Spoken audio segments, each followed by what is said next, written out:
You know, it's hard to realize today, but in 1996, smoking among high school students was at a 17-year high.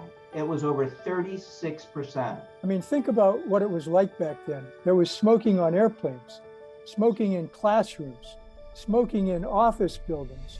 If you think about what's happened, we're down below 5% of kids smoking in America. Nobody ever suspected that we would get that low. And frankly, on the other side, the adult smoking rate is so much lower. You know, it's been cut way in half, more than in half. And I frankly give a lot of credit to the Campaign for Tobacco-Free Kids for doing that.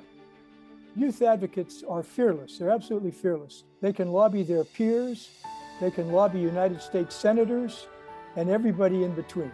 Back in 1995, I was an 8th grader and I was part of an after-school club called Problem Solvers.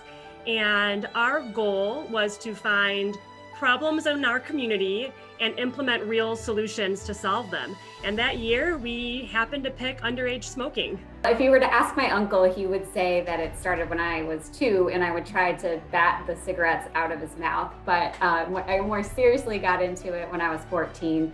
And similarly, we had a program in Illinois at the time to fight against the tobacco industry. And it was right around the time that my grandfather passed away. So it was the perfect timing to combine my passion and turn it into action. I got into tobacco control because I wanted to bring to light the well-documented history of, the marketing of menthol products to the Black community, and to really educate my peers about what was really going on.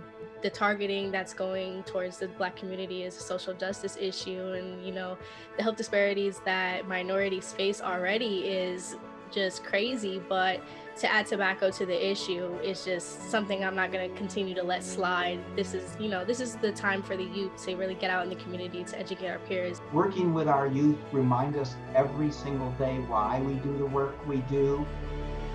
At the same time that we were courageous, we work hard in keeping the coalition together and bringing the other groups along.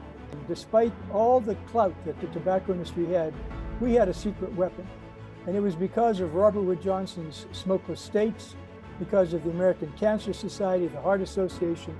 We had a really powerful grassroots, which they never had. We made a lot of progress. The industry is definitely moving to middle and low income countries, but those countries also have taught us a lot of lessons. The Bloomberg Initiative, working with all of our other organizations in low income countries, have bent that curve as well. When we started doing that work, smoking rates in low-income countries across the globe were going up. Since 2013, they've been going down. We had to use all of the tools in our arsenal. That advocacy isn't just lobbying, it isn't just paid media. It is bringing together in one place the best of the research so you can anticipate questions and answers, the best of working with young people in close partnerships and building a grassroots and holding the partnership together, and the best of direct advocacy and communications all coming together. And that's a lesson that we continue to learn and we continue to work on as we move from the United States to our work overseas. One of the things that's been successful is bringing that model of advocacy to the work we do and continuing to innovate.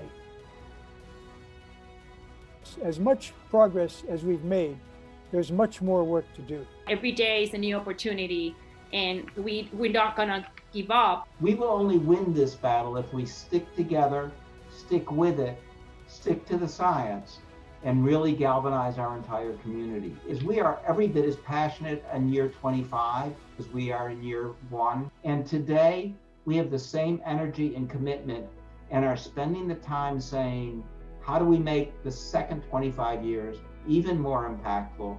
It is the power of change.